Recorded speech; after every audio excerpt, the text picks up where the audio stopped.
Al Arabiya indésirable en Algérie, Al Jazeera de retour. En Algérie, où la liberté de la presse est intégralement garantie, il est avant tout question de respecter les règles déontologiques, et de ne pas déverser son venin en œuvrant à déstabiliser le pays hôte, fort mal récompensé pour son extrême hospitalité.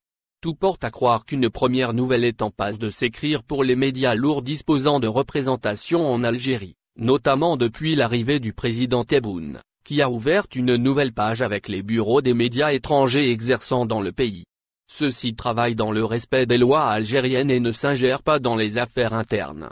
Autrement qu'ils donnent l'information sans parti pris. Nous apprenons, en effet, que l'Algérie, qui multiplie les signes de bonne volonté en direction de certaines de ces chaînes de télévision, dont nous avons eu à pâtir par le passé, a décidé de permettre le retour de certains de ces médias, dont le plus emblématique a toujours été la chaîne qatari Al Jazeera.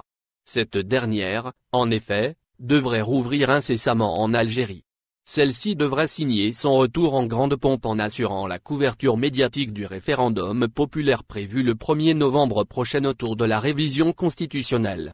C'est ce qui laisse croire d'ailleurs que les Qataris veulent ouvrir une nouvelle page avec l'Algérie. Ce retour, insistent toutefois nos sources, devra s'accommoder avec le respect de certaines règles déontologiques de base.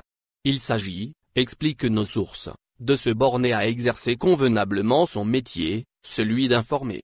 Cette ouverture algérienne en direction des médias étrangers qui font l'opinion dans le monde, avait déjà commencé par une cérémonie de remise d'agrément à plusieurs représentants de certains de ces médias de la part du ministère de la Communication.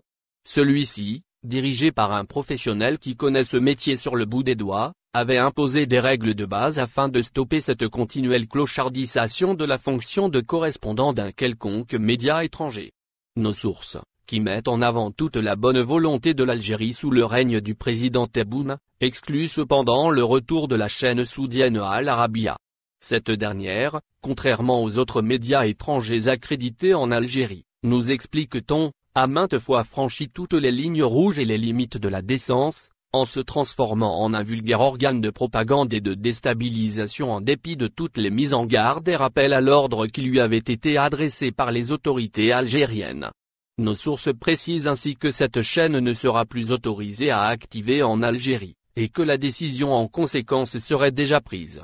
Il faut dire, par ailleurs, que le président Tebboune, qui souhaite inaugurer une ère nouvelle dans les relations de l'Algérie avec les télés et les journaux étrangers, est favorable à une relation apaisée et basée sur le respect mutuel. En témoigne l'entretien qu'il a accordé, début juillet écoulé, à la chaîne France 24, au lendemain de sa diffusion d'un reportage tendancieux et les protestations d'usage qui s'en étaient suivies. En conclusion, l'Algérie, ouverte aux médias, et à la liberté de la presse, entend toutefois imposer respect et professionnalisme de la part des journalistes appelés à exercer sur son sol. Abonnez-vous à notre chaîne. Cliquez sur j'aime, et activez la cloche pour rester au courant de l'actualité. Merci.